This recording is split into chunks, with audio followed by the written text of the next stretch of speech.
Did you know that your kids may have just 10 years to empty the IRA that you spent a lifetime building? Or they could face steep IRS penalties. So let's make sure that never happens. In the next few minutes, you're going to learn about 3 changes to the Secure Act under Secure Act 2.0 that make some differences in how you want to approach things with respect to planning for transitioning your IRA to your kids, to your, the next generation, whether that's your kids, grandkids, etc. In the next few minutes, you're going to learn about 3 fresh Secure Act 2.0 rules, a trust tweak that shields heirs, and one-time sensitive Roth moves that most retirees miss. Our firm has helped hundreds of Georgia families safeguard their retirement assets, so we've seen what really works. I'm estate planning attorney Mike Smith with Smith Barid LLC, and I'm one half of the estate planning guys.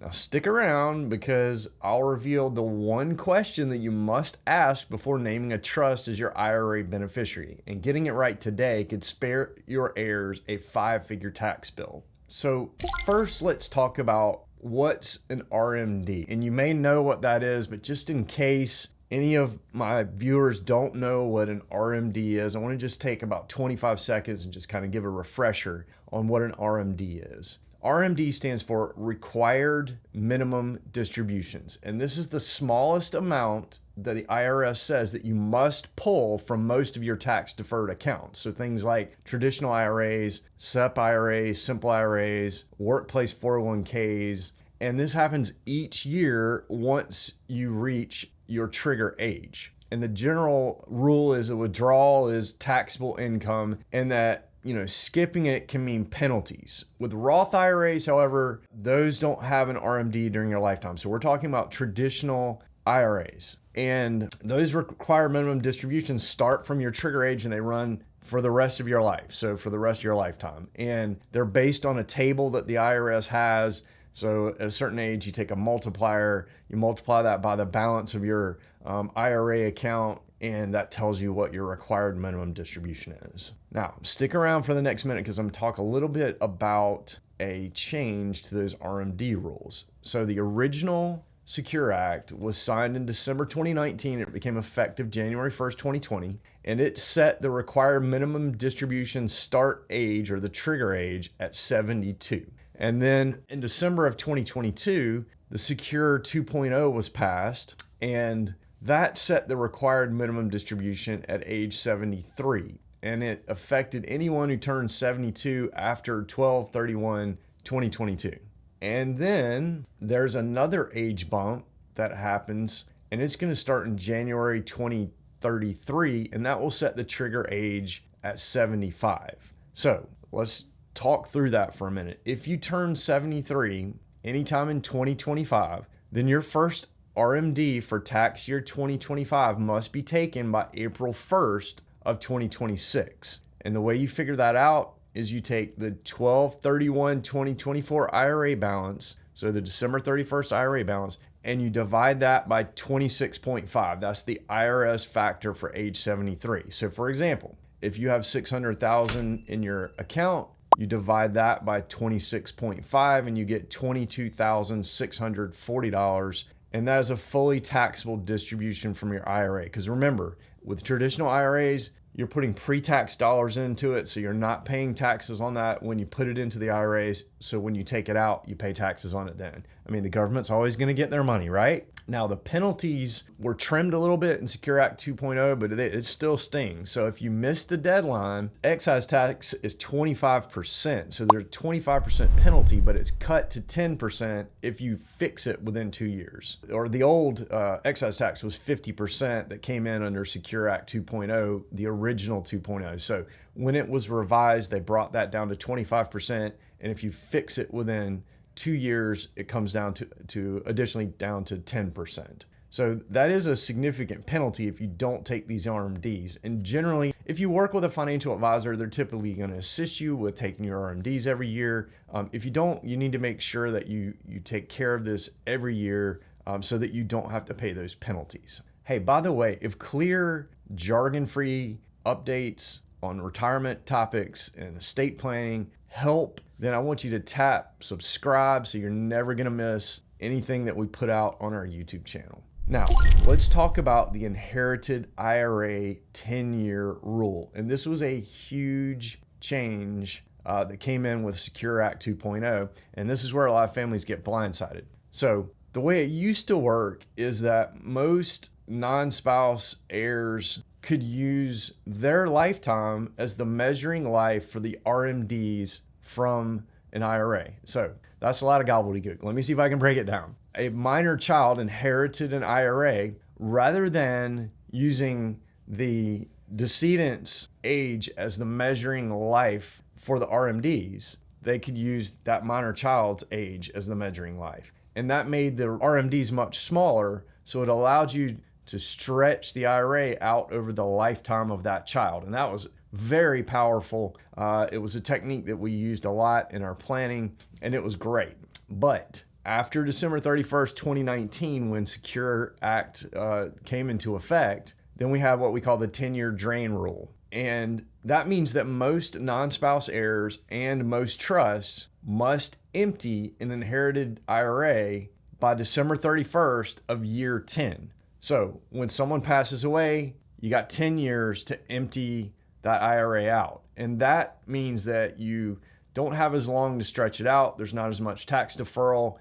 And so the taxes are higher. That's unfortunate, but that's the way it works. So let me kind of walk you through a case study. So if your daughter inherits $400,000 at 52 and she earns $140,000 a year, if she waits and withdraws the whole $400,000 in 2035, that's going to push her into the 37% tax bracket, and it's going to trigger Medicare surcharges. So what she might want to do, rather than keep all that money in the account and take it all out in 1 year, is to make voluntary withdrawals in years 1 through 9, flatten the brackets out, and reduce that net investment income tax exposure. Different, equations depending on age, depending on income, all those sorts of things. But this is an example of what you need to take into account when trying to decide how to distribute an IRA, an inherited IRA out. Now, let's talk a little bit about trusts as beneficiaries. And this is the make or break question that I promised earlier.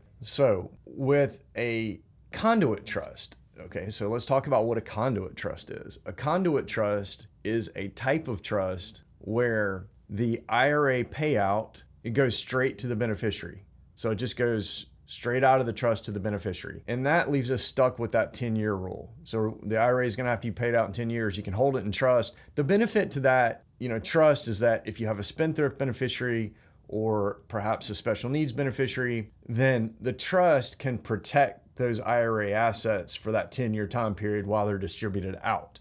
But at 10 years, the IRA is going to have to be completely distributed. And that rule's unchanged since 2020. Now, the other type of trust that you can use is what's called an accumulation trust. And in an accumulation trust, the trustee can retain IRA payouts for protection, but then the trust income is going to hit that top 37% rate after only $15,450 in income. So the taxation of it can be, considerably higher than distributing them out. So it's a thing that you have to consider in the planning. There's not a right and wrong answer. It depends on the circumstances. And there were a couple of tweaks in Secure Act 2.0 with respect to trust that I want to talk about. The first one is that a charity can be the remainder beneficiary, and that will allow that life expectancy stretch for a chronically ill or a disabled heir. So this tweak affected special needs beneficiaries. And it says that if a charity is the remainder beneficiary,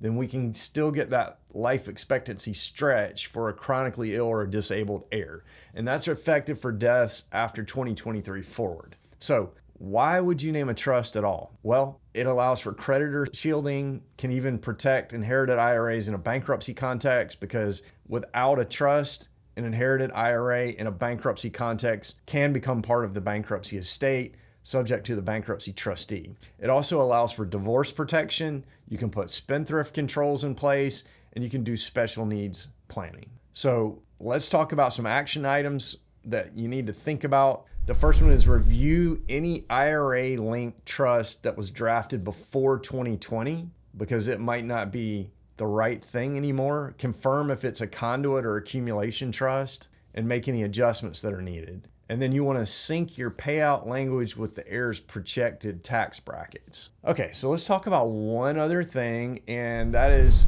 a 2025 Roth conversion. And this is a power move that, a lot of people are not aware of. You can convert part of a traditional IRA to a Roth, and that will allow you to lock in today's lower tax brackets, because I think we can all assume that probably tax brackets will go up in the future. And that will allow your heirs to inherit a tax-free Roth that's still subject to that 10-year clock, but zero income tax. Now, you just got to be careful of a surge in your AGI, your adjusted gross income, a higher potential Medicare Part B premium, and the net investment income tax. So you need to coordinate that with your CPA. You can stage it over a period of years if you need to do that. But by converting to a Roth, you can give your beneficiaries a tax-free inheritance. They still have to take it out in 10 years, but it's tax-free. So I would suggest,